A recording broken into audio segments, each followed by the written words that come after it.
Hello बच्चों, मैं Ram Parvesh sir आपको आज एक नया टॉपिक सिखाने जा रहा हूँ। भारत की प्रमुख बंदरगाहों के बारे में, जो आपके भविष्य में बहुत सारे कंपटीशन में काम आने वाले हैं। आप इसको ध्यान से देखें और समझें।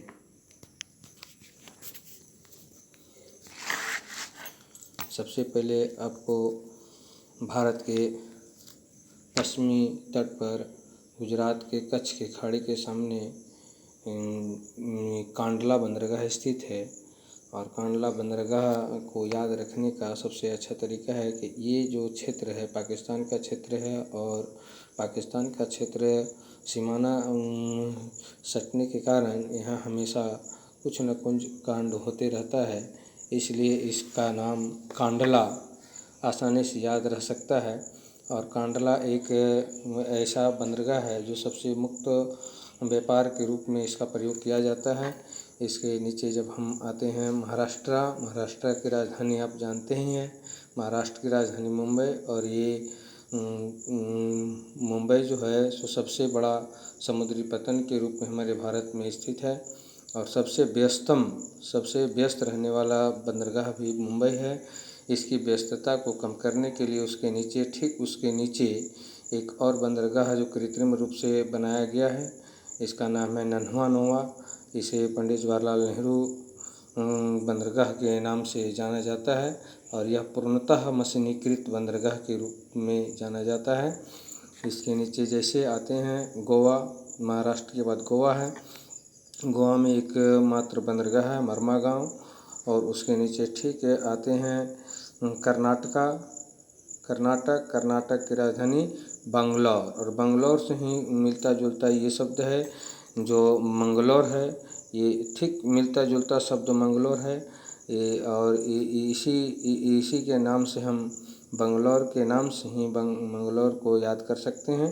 कर्नाटक की राजधानी बंगलौर और उसका बंदरगाह का नाम न्यू मंगलौर। उसके नीचे ठीक हम लोग आते हैं केरल की राजधानी तिरुवनंतपुरम है। तिरुवनंतपुरम केरल की राजधानी, और केरल में एकमात्र बंदरगाह है कोच्चि जो है केरल के नाम से केरल, और के नाम से ही कोच्चि बंदरगाह। और सबसे बड़ा शिपयार्ड वाला बंदरगाह जो है सो कोच्चि है।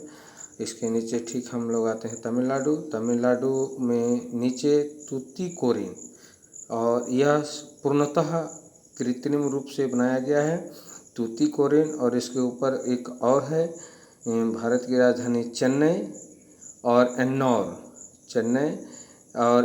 तो तमिलनाडु की राजधानी तो चेन्नई है, इसलिए ये आसानी से याद आपको रह जाएगा। लेकिन ये एन्नौर याद रखने के लिए यहाँ एक ट्रिक हम लोग किए हैं। जैसे एन से एन्नौर और टी से तमिलनाडु, जो इसका नाम से ही स्पष्ट होता है तमिलनाडु। तो टी से तूतीकोरिन और एन से एन्नौर। इसके ऊपर ठीक ऊपर जाते हैं तो ये आपका आंध्र प्रदेश है। आंध्र प्रदेश में एक बंदरगाह है विशाखापट्टनम, और विशाखापट्टनम की सबसे बड़ी खास बात है कि यह सबसे गहरा बंदरगाह माना जाता है, और भारत की सबसे गहरा बंदरगाह विशाखापट्टनम है। इसके ठीक ऊपर जाते हैं पारादीप जो है सो उड़ीसा राज्य में स्थित है। यू अक्षर इसलिए दिया गया कि इसको कैसे याद किया जाए।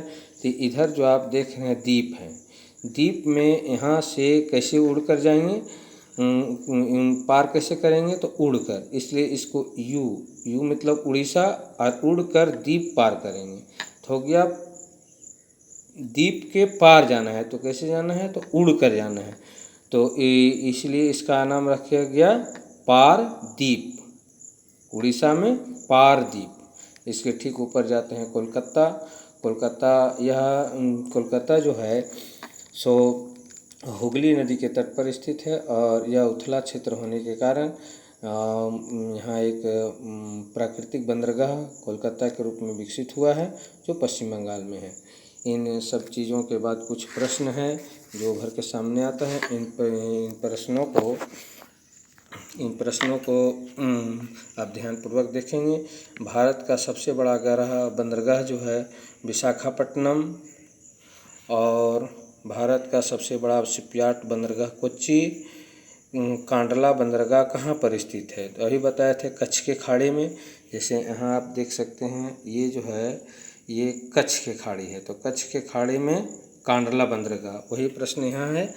कांडला जो बंदरगाह है, भारत के सबसे बड़ा शिपयार्ड बंदरगाह कोच्चि। कांडला बंदरगाह कहाँ पर स्थित है? तो कच्छ के खाड़ी में। कौन बंदरगाह मुक्त व्यापार क्षेत्र है? तो कांडला। कौन सा बंदरगाह कृत्रिम पोताश्रय है? तो चेन्नई। कौन सा बंदरगाह कृत्रिम पोताश्रय है? चेन्नई। जवाहरलाल नेहरू बंदरगाह कहाँ पर स्थित है? तो मुंबई में। ये कृत्रिम रूप से मुंबई बंदरगाह के भार को कम करने के लिए इसका निर्माण किया गया था। ऑल द बेस्ट बच्चों। आप ये जो प्रश्न है हमेशा परीक्षा में आते रहता है, इसलिए और फिर नेक्स्ट वीडियो में इससे भी बेहतर आपको एक और टॉपिक में चर्चा करेंगे।